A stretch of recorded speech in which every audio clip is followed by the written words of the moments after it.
Alright, next book that I want to introduce to all of you is about the great ideas from the great books. The great ideas from the great books, written by Mortimer Adler. Okay, this book is really important too because this book connect us with the great ideas from the great books. Okay, what the author mean by the great ideas. So the great ideas is and what he meant by the great books. So the great book is what the authoritative books, and the most important book is a particular civilization. So in this book, Adler stress about the great book of the Western civilization in a Q&A session. So this book is like it's purely a question and answer book, but the answer given by Adler is very precise. Despite its answer is short, but it is very precise and compact with the great ideas. What is the most important thing you need to know about the difficult question and so on.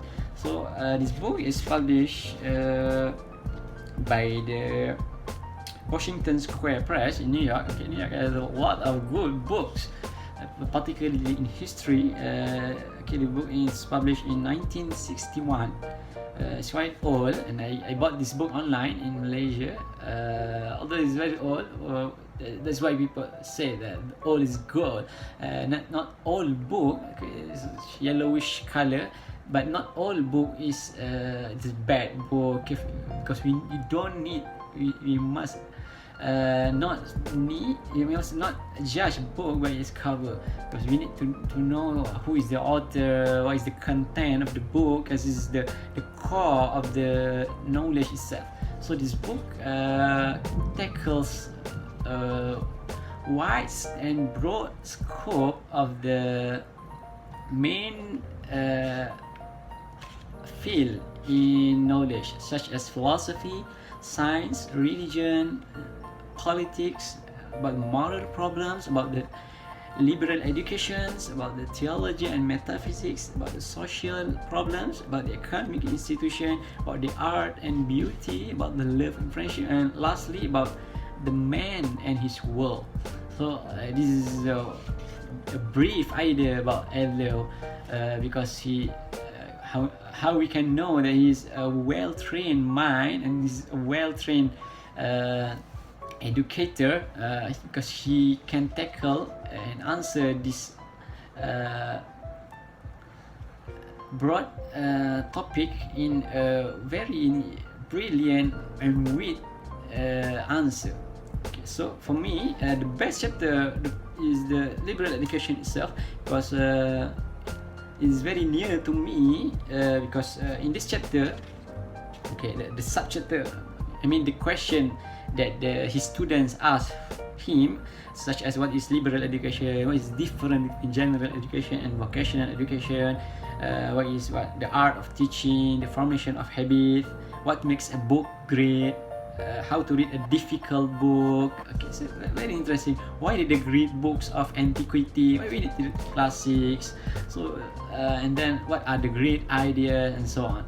Okay, the great in Islamic tradition, we know that great ideas, such as what the justice, the freedom. This is the main theme.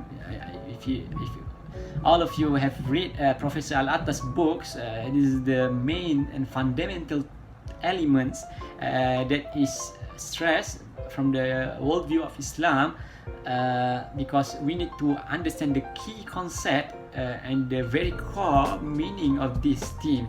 So from the Islamic perspective, Professor Al-Atta stressed about what is the meaning of freedom in Islamic perspective, what is the meaning of the education, what is the meaning of what else, deen, religion, and so on. So Adler here stress the big themes too, but in the Western perspective. So if you want to read this book, we need to balance with the Alatas and the Islamic concept of the fundamental elements of and the word itself. But we can read this book to compare and to read from the Western perspective itself, because if you want to refute or we want to answer in an eloquent way of an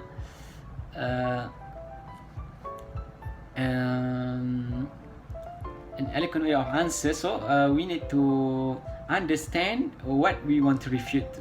So this book is quite important because Adler answer in a brief the great idea, the heavy idea, and the critical theory. He answer in a brief way, and he connect us with the great philosopher and historian of the history. So here we can at the very least we can know who is Socrates, who is Plato, who is Marx, who is Arnold Toynbee, who is Spengler, who is Freud, and so on. So from this book we can know in a very relaxed way, very interactive way of question and answer and so on.